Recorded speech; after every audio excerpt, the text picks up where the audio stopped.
2024년 어린이 주일입니다. 의롭다 하심을 받은 사람의 삶이라는 제목을 통해서 하나님 주시는 은혜가 가득하기를 소망합니다. 믿음으로 의롭다 하심을 받은 사람의 삶, 첫 번째는 하나님과 화평을 누리는 삶입니다. 1절의 위대한 선언이 가슴 벅차게 하는 주일 아침입니다. 우리가 믿음으로 의롭다 하심을 받았으니 우리 주 예수 그리스도로 말미암아 하나님과 화평을 누리자. 죄악 가운데 있던 우리가 하나님의 심판 앞에 속수무책 쓰러질 수밖에 없었지만 하나님의 은혜의 선물로 받게 된 믿음, 예수님을 나의 구주로 믿는 그 믿음으로 의롭게 되었으니 이제 심판주 되시는 하나님과 화평을 누리자. 이 위대한 선언입니다. 여러분, 화평을 누리자라고 되어 있으니 혹시 화평을 누려볼까요? 화평을 누려보실랍니까? 이런 불완전한 의미가 아닙니다. 화평을 누리자라고 하는 말, 권유가 아니라 이미 화평을 누리게 되었다는 선언입니다. 예수 그리스도를 믿는 믿음으로 우리는 의롭게 되었고 이제 하나님과 화평을 누리게 되었다. 하나님을 모르던 때, 하나님을 멀리 떠나 있을 때에 불의한 죄로 인해서 우리의 영혼은 부모를 잃은 어린아이와 같이 늘 불안했습니다. 본능적으로 죄책감 때문에 괴로울 때가 많았습니다. 여러분, 아이러니하게도 어린이 주일, 어제는 어린이날이었고요. 오늘이 어린이날이군요. 1년 중에 부모를 잠시라도 잃어버리는 날이 가장 많은 날이 어린이날이라고 합니다. 그만큼 외출도 많고 아이도 부모도 들뜬 마음에 긴장을 놓쳐서입니까? 아무튼 제일 많이 잃어버리는 날이 어린이날이라고 합니다. 부모가 시선에서 사라진 어린 아이, 그 자리에서 울고 하늘이 무너진 것처럼 슬퍼하고 불안하고 그렇습니다. 저희 아이도 둘째 아이를 장난치려고 저랑 누나랑 엄마가 어디 길을 가다가 몰래 저희들이 싹 숨은 적이 있습니다. 지금은 이제 이번 달에 제대하는 그 큰 녀석이 그 어린 아이였을 때 엄마, 아빠, 누나가 자기 시선에서 사라졌을 때 그 불안한 눈빛을 잊을 수가 없습니다. 마찬가지로 죄로 인해 우리의 영혼은 부모를 잃어버린 아이처럼 늘 불안하고 괴롭고 평안, 화평, 그것은 찾아볼 수가 없습니다. 그러나 여러분, 이제는 어떠하십니까? 그러나 이제 여러분은 어떠하십니까? 세상에서 가장 두려운 것은 하나님과 단절되는 것입니다. 자기가 지은 죄 때문에 천지 만물을 창조하고 그 천지를 다스리시는 생명의 근원 되시는 하나님과 단절되어 사는 것만큼 두려운 것이 어디 있겠습니까? 이 땅에서 아무리 형통해도 돈이 많아도 하나님과 단절된 사람은 자기 죄로 인한 영원한 죽음이 그를 기다리고 있기 때문에 실상은 가장 불행한 사람이죠. 소망이 없다는 것입니다. 그러한 의미에서 우리 모두는, 이 자리에 함께한 우리 모두는 가장 행복한 사람입니다. 축하드립니다. 축하합니다. 예수 그리스도 안에서 하나님께 의롭다고 인정받고 하나님 나라를 상속받은 하나님의 자녀가 되었기 때문입니다. 마태복음 25장 34절을 봉독합니다. 그때에 임금이 그 오른편에 있는 자들에게 이르시되 내 아버지께 복받을 자들이여 나와 창세로부터 너희를 위하여 예비된 나라를 상속받으라. 하나님과의 관계의 회복, 모든 기쁨과 즐거움의 원천입니다. 여러분, 조금 어려운 이야기가 될지 모르지만 화평이라는 단어를 한번 생각해 보겠습니다. 하나님과 의롭게 된 하나님을, 예수 그리스도를 구주로 믿는 우리가 의롭게 되었고, 그리고 의롭다 하심을 입은 사람들의 삶 첫 번째는 화평이다라고 할 때 그 화평, 하나님과의 우호적 관계가 유지되었다, 이 정도 수준으로 생각하시면 안 된다는 겁니다. 여러분, 우호적 관계, 혹시 화평이라는 단어를 서로 동등한 위치에서 상대방이 가질 수 있는 관계라고 생각하십니까? 우리가 알고 있는 사전적 의미는 그럴 수 있습니다. 화평, 나라와 나라 간의 동등한 위치에서 평화를 누리자, 약조하는 것 있을 수 있습니다. 그래서 우리가 화평이라는 단어를 읽으며 머릿속에 하나님과 내가 동등한데 나는 죄인이고 하나님은 의로우신 분이고 흠없는 분이시고 천지를 만드신 분이니까 우리 서로 손잡고 화평해 보자 라고 혹시 생각하십니까? 전능하신 하나님과 우리는 도저히 동등할 수 없는 위치에 있는 피조물입니다. 그런 우리가 그 하나님과 화평을 누리게 되었다. 이것은 샘물처럼 끊임없이 흐르는 하나님 주시는 그 평화가 이미 내 안에 그리고 우리가 누리게 되었다라고 하는 놀라운 사실인 것입니다. 그러므로 하나님과 화평을 누리게 되었다라는 단어를 하나님과 내가 서로 좀 이제 사이좋게 지내게 되었다라는 수준으로 생각하면 안 되고, 절대로 우호적일 수 없고 동등할 수 없는 그 전능하신 창조주 하나님께서 일방적으로 나를 사랑하셔서 끊임없는 그의 사랑으로 우리를 품어주셨다라고 하는 것입니다. 여러분에게 이런 화평이 있습니까? 하나님은 한결같으신데 나만 하나님께 좀 멀리 있는 것 같고 화평의 관계가 아닌 것 같고 하나님과 내가 좀 화평하지 않은 것 같고 뭔가 좀 섭섭함이 마음에 많이 남아있다면 나의 믿음을 점검해 보아야 합니다. 여러분 가운데 혹시 그런 분 계십니까? 이어서 말씀드리겠지만 환난이 찾아와 내 마음의 화평이 무너졌다라고 생각하십니까? 나의 믿음을 점검해 보아야 합니다. 믿음으로 의롭다 하심을 받아 하나님과 화평한 사람의 삶은 두 번째로 2절에 나와 있는 바 하나님의 영광을 바라고 즐거워하는 삶입니다. 그리고 3절에 나와 있는 바 더 나아가 다만 이뿐 아니라 우리가 환난 중에도 즐거워한다 말씀합니다. 우리 함께 2절과 3절을 읽습니다. 또한 그로 말미암아 우리가 믿음으로 서 있는 이 은혜에 들어감을 얻었으며 하나님의 영광을 바라고 즐거워하느니라. 다만 이뿐 아니라 우리가 환난 중에도 즐거워하나니 이는 환난 인내를, 인내는 연단을, 연단은 소망을 이루는 줄 알미니라. 여러분, 예수님 믿으면 환난이 없습니까? 오히려 세상 사람보다 더 많은 환난을 당하는 경우도 많습니다. 그런데 오늘 성경은 우리에게 말씀합니다. 환난 중에도 즐거워하는 믿음. 어떻게 환난 중에 즐거워할 수 있단 말입니까? 환난 중에도 즐거워하는 믿음, 예수님 믿기 참 어렵지요. 환난 중에도 즐거워하라니요. 참 어렵습니다. 그런데 이 비밀을 알고 나면 이보다 더 달콤한 확신이 없습니다. 환난 자체는 결코 즐거운 일이 아닙니다. 환난 자체만 보면, 환난만 바라보면 환난 중에 즐거워할 수 있는 사람은 없습니다. 그저 고통스러운 것입니다. 히브리서에도 그것을 인정합니다. 히브리서 12장 11절을 여러분에게 봉독합니다. 무릇 징계가 당시에는 즐거워 보이지 않고 슬퍼 보이나 후에 그로 말미암아 연단받은 자들은 의와 평강의 열매를 맺느니라. 성경에서조차 징계가 즐거워 보이지 않고 슬퍼 보인다고 말합니다. 우리에게 찾아온 환난이 고통스럽다는 것을 성경도 인정합니다. 그렇지만 환난 가운데 즐거워할 수 있는 것은 그 너머에 그와 비교할 수 없는 영광이 있기 때문입니다. 여러분, 환난이 왜 힘들지요?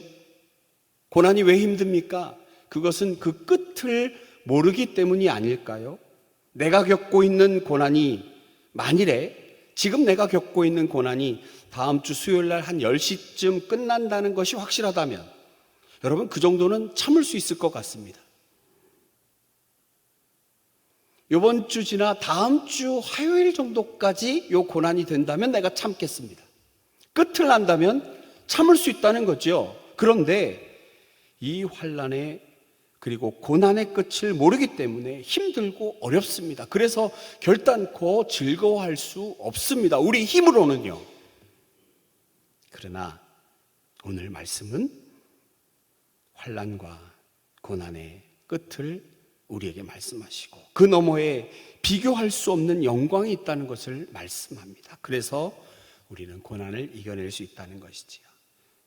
여러분, 장차 우리에게 나타날 영광, 그것은 무엇입니까? 하나님 나라의 영광입니다. 우리가 상상조차 하기 어려운 영광, 사람의 말로, 사람의 글로, 어떤 단어로도 설명할 수 없는 영광입니다. 로마서 8장 18절, 생각하건대 현재의 고난은 장차 우리에게 나타날 영광과 비교할 수 없도다. 그리고 여러분, 영광은 일시적인 것이 아닙니다. 영원한 것입니다. 환난이 끝이 있는 것에 비하여, 다만 모를 뿐이지 끝이 있는 것에 비하여 그 영광은 영원한 것입니다. 우리의 환난은 아무리 길어도 나의 육체가 그 생명 다할 때까지 뿐입니다. 그렇다면 우리는 영원한 생명을 믿고 있는 우리는 환난 너머의 영광을 바라보며 환난 중에도 즐거워할 수 있습니다. 우리의 믿음은 현실의 만족을 위한 것이 아닙니다. 영원한 영광을 위한 것이어야 합니다. 만일 현세의 만족을 위해서 지금 내가 살고 있는 세상에서의 복, 부자 되고 오래 살고 자녀가 잘 되고 하는 일마다 술술 풀리고 그런 세상이 말하는 복 누리는 것 때문에 예수님 믿는다면 실망하고 실패할 일 투성입니다. 한 치 앞도 모르는 우리 인생. 그렇다면 여러분, 정말 여러분 지금 어떤 믿음을 갖고 있습니까? 하나님의 영광을 바라보며 환난 중에도 즐거워하는 믿음입니까? 여러분, 이것을 확인하는 방법이 있습니다. 여러분 지금 무엇을 자랑하십니까? 솔직하게 어떤 아나운서가 여러분에게 마이크를 대고 여러분 지금 무엇 자랑하세요? 라고 물어본다면 여러분 뭐 자랑하실래요? 저는 건강합니다. 저는 돈이 많아요. 저는 많이 배웠어요. 저는 자녀들이 말도 잘 듣고 이 녀석들이 정말 잘 하고 있습니다. 여러분 이런 거 자랑하시겠습니까? 어떤 자랑거리가 있느냐 말입니다. 지금 사도 바울은 사랑하는 로마 교회 교인들에게 내가 자랑할 것이 무엇이냐? 환난 중에도 나는 하나님의 영광을 바라보며 즐거워하는 것, 이것을 자랑하겠습니다 라고 말하는 성도가 되어야 한다는 것입니다. 어렵습니다. 그러나 환난 중에도 하나님의 영광을 바라보며 즐거워하는 믿음을 나는 자랑하겠습니다 라고 하는 그 믿음이 우리 가운데 있어야만 합니다. 만일에 없다면 아이고 저와는 상관없는 먼 얘기인 것 같습니다 라고 한다면 오늘 이 아침 기도합시다. 환난 중에도 하나님의 영광을 바라보며 즐거워할 수 있는 그 믿음을 내게 허락하여 주시옵소서. 믿음으로 의롭게 되어 하나님과 화평을 누리고 하나님의 영광을 누리고 바라게 된 삶, 이제 세 번째로 환난은 인내는 연단은 소망을 이루는 삶을 살게 됩니다. 환난은 고통스럽죠? 계속하여 말씀드린 것처럼 환난은 고통스럽습니다. 피하고 싶습니다. 여러분, 그런데 이 환난이 환난 자체만 보면 얘도 좀 억울합니다. 얘가 고통스러운 것이지만 항상 악한 것은 아니라고 하는 거죠. 성도들에게 있어서 환난은 고통스럽고 힘든 것이지만 영적으로 보면 도리어 유익할 때가 많습니다. 환난이 없다면 성도의 믿음은 성숙하기 어려운 경우가 많습니다. 그 믿음이 참된 성도인지 그렇지 않은지 여부도 가려낼 수 있습니다. 이 말씀을 정오기도에 오시는 권사님들한테 드리면 고개를 정말 아주 공감하며 끄덕 끄덕이십니다. 그렇지. 내 삶을 돌아보면 그 환난 가운데 하나님이 함께 하셨고 고난이 결국 나에게 유익이었어. 끄덕끄덕일 텐데 오늘 교회학교 선생님들 또 우리 교육자분들 가셔서 아이들에게 여러분 환난은 유익입니다 라고 말씀하기가 얼마나 어렵습니까? 그러나 하나님께서는 성도들이 당하는 고통 아시면서도 고난을 허락하셨습니다. 고난 뒤에 준비해 놓으신 놀라운 축복이 있기 때문에 그렇습니다. 어제 우리 결혼식 2군데 여러분 바삐 다녀오셨죠? 육군사관학교를 다녀왔습니다. 오랜만에 장교 훈련소를 갔던 것 같습니다. 사관학교에 입학하는 사람들은 저처럼 부족한 사람도 장교가 되기 위해 훈련 받을 때 그 전에 체력 테스트라는 것을 받습니다. 인내력 테스트를 받습니다. 이게 보통 어려운 게 아닙니다. 군대 얘기는 하지 않겠습니다. 아무튼 인내하지 못하면 그 테스트를 통과하지 않으면 생도가 될 수 없고 장교가 될 수 없고 군인이 될 수 없습니다.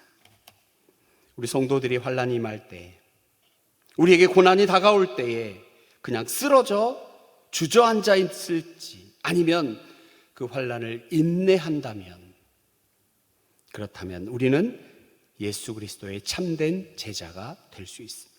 참된 제자인가? 내가 과연 예수님의 참된 제자인가? 그렇지 않은가? 이것은 환난을 통과할 때 분명하게 드러납니다. 이 사람을 대한민국의 육군 장교로, 육군 사관 생도로 세울 것인가 말 것인가, 그 어려운 고통 가운데 통과한 자는 할 수 있고, 그렇지 않은 자는 죄송하지만 집으로 돌려보내는 것처럼 예수님의 참된 제자인가 그렇지 않은가, 환난을 통과할 때 분명히 드러날 수 있습니다. 거짓된 신앙인, 환난을 만나면 하나님으로부터 철저하게 멀어져 갑니다. 그러나 참된 신앙인은 환난을 당하면 더욱더 하나님께 꼭 붙어 삽니다. 그래서 바울은 환난은 인내를, 인내는 연단은 소망을 이룬다고 말하고 있는 것입니다. 제가 자주 보는 프로그램 중에 나는 자연인이다 라는 게 있습니다. 저와 같이 그거 좋아하시는 분들 계시죠? 그거 보면 그 자연인이 키질이라는 걸 하죠. 자기가 추수한 곡식을 갖다 놓고 막 키질을 하는데 알곡과 쭉정이가 섞여 있습니다. 키질을 하면 바람이 불고 쭉정이는 멀리 나가고 알곡은 신기하게도 안쪽으로 보입니다. 정말 과학적인 기구인 것 같아요. 알곡만 모아서 요리도 하고 저장도 합니다. 이것도 은혜가 되는 말씀을 준비하다 보니까 이것도 은혜가 됩니다. 바람은 환난을 상징합니다. 쭉정이는 거짓 성도, 알곡은 참 성도를 상징합니다. 환난을 보내시는 것, 바람이 불어야, 흔들어야 알곡과 쭉정이가 나뉘어지는 것 아닙니까? 여러분, 환난 당할 때 어찌 하시겠습니까? 인내해야 합니다. 환난을 통해 하나님께 가까이 나아가고, 그러므로 하나님 뜻에 합당한 성도가 되어야 합니다. 말씀을 준비하여 저에게 그런 마음의 감동이 있습니다. 강단에서 그 설교할 건데 너는 그렇게 할 거야? 라고 말씀을 주시는데 여러분에게 참 부끄럽습니다. 그러나 하나님께서 우리 성도를 고난 가운데, 환난의 그 터널 가운데 지나게 하시지만 하나님은 우리가 감당하지 못할 시련은 결단코 주시지 않는다는 것입니다. 고린도전서 10장 13절, 이기지 못할 시험은 피할 길을 열어주시기까지 하시는 분입니다. 환난을 두려워하지 말고, 환난이 우리를 어찌하지 못합니다. 하나님의 자녀된 우리를 어찌할 수 없습니다. 고통스럽게는 하겠지요. 그러나 영원히 망하게 할 수는 없습니다. 도리어 그 환난은 우리를 단련시켜 소망을 이루게 합니다. 환난을 인내로 극복하는 자에게 그 환난이 도리어 유익이 되는 것입니다. 여러분, 이 사실을 믿고 환난 중에도 즐거워하고 인내하시기를 축복합니다. 환난이 변장하고 찾아온 축복입니다. 이렇게 말씀드려도 그 목사님은 그렇게 하실 수 있을 것 같은데 아직은 제가 마음이 안 열리네요 하는 분들이 계실 것 같아요. 한번 이렇게 이야기를 풀어보겠습니다. 여러분, 그 마음속에 계신 분들 마음을 열고 저와 함께 따라와 주세요. 하나님은 여러분을 사랑하십니다. 믿으십니까? 내가 교회는 다니고 있는데 일부 예배까지 이 새벽에 나와 예배하기는 하는데 하나님은 나를 사랑하지는 않으시는 것 같아 라고 혹시 생각하는 분 계십니까? 아니면 하나님은 나는 요만큼 사랑하시고 저분은, 우리 권사님은, 우리 집사님은 이만큼 사랑하시는 것 같아, 하나님의 사랑은 좀 불공평한 것 같아 라고 느끼시는 분 계십니까? 다시 묻겠습니다. 하나님 여러분 사랑하시는 줄 믿으십니까? 하나님의 사랑을 믿는다면, 한치의 의심도 없다면, 그것을 정말로 믿는다면 환난도 나를 사랑하시는 하나님의 축복입니다. 여러분, 우리를 사랑하지 않는다면, 나를 사랑하지 않는다면 어찌 그 아들을 죽기까지 내어주시겠습니까? 하나님과 동등됨을 취할 것으로 여기지 아니하시고 오히려 자기를 비워 종의 형체를 가지시고 십자가에 죽으시기까지 내어주신 하나님의 사랑을 믿는다면 그 하나님이 내게 주신 고난과 환난이 나 죽으라고, 에이 멸망해라 라고 주시는 거겠냐는 것입니다. 오늘 본문은 이제 이렇게 나아갑니다. 5절의 말씀 우리 함께 읽겠습니다. 소망이 우리를 부끄럽게 하지 아니함은 우리에게 주신 성령으로 말미암아 하나님의 사랑이 우리 마음에 부은 바 되미니. 부은 바 되미니, 일시적으로 한번 우리에게 사랑을 부었다가 이 사랑을 느끼면 더 부어주고, 일시적으로 우리에게 사랑을 부어주었더니 이 사랑에 감격하면 더 주고, 감격 안 하면 도로 빼앗아가고, 그런 것이 아니고 이 부어진 상태, 성령이 우리에게 임하심으로 하나님의 사랑이 지속적으로 우리에게 부어집니다. 또한 주변 사람들이 알고 인정할 수 있도록 넘치도록 부어주시는 사건이라는 것입니다. 그렇다면 하나님의 사랑을 받은 사람은, 계속하여 부어주신 그 사랑을 부음받은 우리는 모든 사람이 알 수 있도록 나의 삶이 이전과는 달라져야 한다는 것입니다. 예수님 믿기 전과 믿은 후의 삶은 전혀 다른 것이라고 하는 것입니다. 사도 바울은 그래서 우리가 아직 연약할 때에, 우리가 아직 죄인 되었을 때에, 우리가 원수 되었을 때에 하나님의 사랑이 예수 그리스도의 희생을 통해 우리에게 주어졌다고 고백합니다. 하나님의 사랑이 부어지기 전에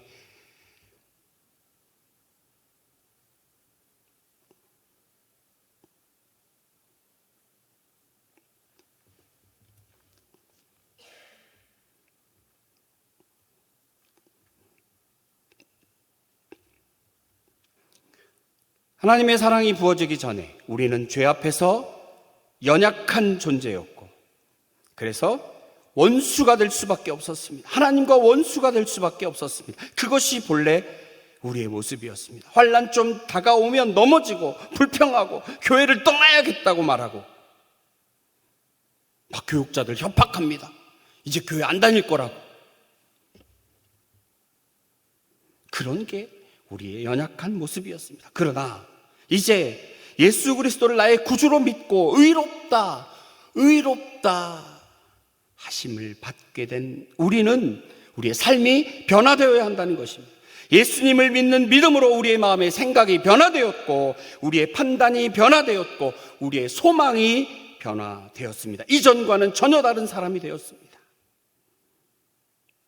그렇다면 예수 믿으면 돈도 잘 벌고 건강해지고 자녀들도 잘 되고 사람들에게 칭찬받는 사람이 되어야겠다는 이기적인 신앙, 나만 바라보는 신앙이 아니라 이제는 하나님께서 나에게 주신 귀한 예수 그리스도의 은혜로 말미암아 내가 의롭게 되었으니 믿음마저도 선물로 주신 하나님의 은혜로 내가 의롭게 되었으니 하나님과 화평하고 그 하나님의 영광을 높여드리고, 그래서 잠깐 찾아온 환난마저도 하나님의 영광을 바라고 즐거워하는 삶이 되는 것, 그리고 인내하며 소망 가운데 그 하나님의 사랑이 날마다 나에게 부어지고 다른 사람이 알도록 나의 삶이 확 변해버리는 것. 오늘 말씀은 야단치고 꾸짖으려고 하는 말씀이 아니라 우리에게 이처럼 귀한 삶이 있다, 의롭다 하심을 받은 사람의 삶은 이런 것이다 라고 우리에게 깨달음을 주십니다. 이 은혜가 이 아침 우리 모두에게 넘쳐나기를 간절히 축원합니다. 기도하겠습니다. 도저히 가망성 없는 저희들, 죽을 수밖에 없고 멸망할 수밖에 없고 환난 찾아오면 그저 주저앉아 버리는 우리들 가운데 예수 그리스도의 은혜로 의롭게 되어 예수 그리스도 십자가 구원을 믿는 믿음으로 의롭게 되어 우리의 삶이 변화되기를 간절히 소망합니다. 하나님, 우리의 연약함을 아시오니 도와주시옵소서. 혹시 우리 가운데 환난의 터널을, 고통의 터널을 지나는 성도들이 있다면 하나님, 이 아침 그들의 귀에게 듣는 귀를 열어주시고 하나님 우리에게 말씀하시는 이 귀한 믿음 가슴에 꼭 품고 어려움 이겨내게 하시고 반드시 그 너머에 하나님의 영광을 바라보며 소망 가운데 이 아침 기도하는 우리 모두가 되게 하여 주시옵소서. 감사드리며 예수님 거룩하신 이름으로 기도하옵나이다.